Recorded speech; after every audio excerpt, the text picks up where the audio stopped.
Hi and welcome to German with Pauline. I'm Pauline. Today's video is about Modalpartikeln. Modalpartikeln are like flavor enhancers. They add flavor to your language.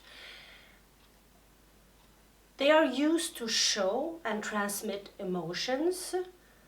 This is very typical German. Very few other languages have something similar. And it is difficult to try to explain those particles and the role that they play because it tends to sound very abstract. Modalpartikeln can, enables us to transport detailed information about a certain situation, and you as a speaker can convey a special effect or set a different tone to your conversation. Modalpartikeln makes our communication vibrant, it gives it life. That being said, it's really difficult to grasp, especially for us trying to learn German.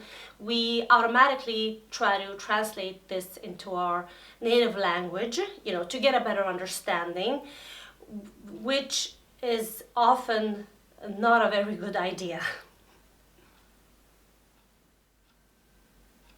Now, identifying and knowing how to use Modalpartikeln is no easy task, especially for us trying to learn German. It takes a lot of practice, reading, listening, practice, reading, listening, and with time you will pick it up. Modalpartikeln are not mandatory in a sentence, meaning you can insert them or leave them out, and the sentence would still be grammatically correct. They are often used in the spoken language. The modal particle on its own has no particular meaning, and it doesn't change the content in the sentence. And usually it's not at the beginning of a sentence, often in the middle of a sentence, and after verbs or pronouns. And in this video we will talk about 5 Modalpartikeln, and it's the following: gar, schon, mal, and ruhig. And so we'll start with E.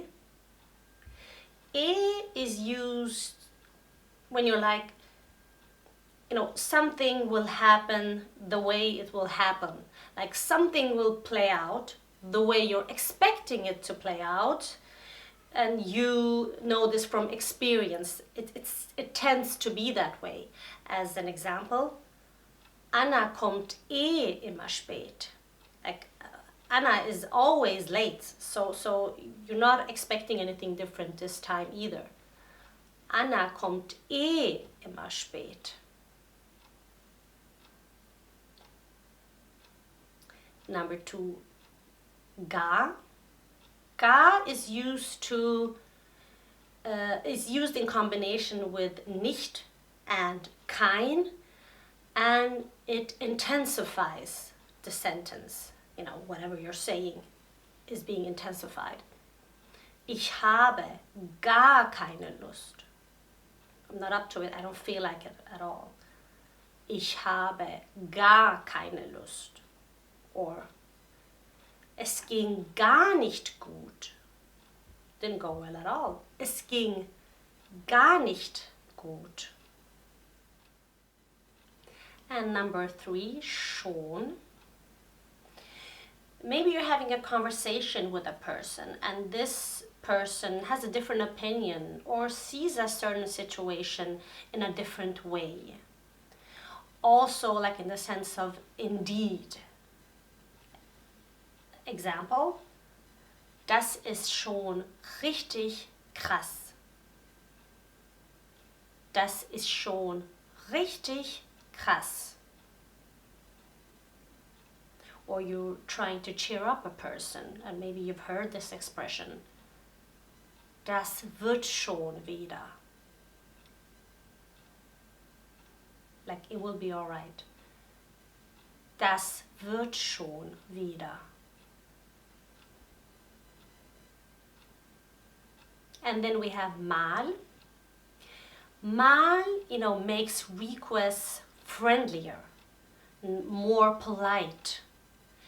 Could also be like an urgent situation, or a certain situation where you're not able to do something at that moment. It also kind of signalizes that it will not take too long. Example: Mach mal das Licht aus. Turn off the light. Mach mal das Licht aus.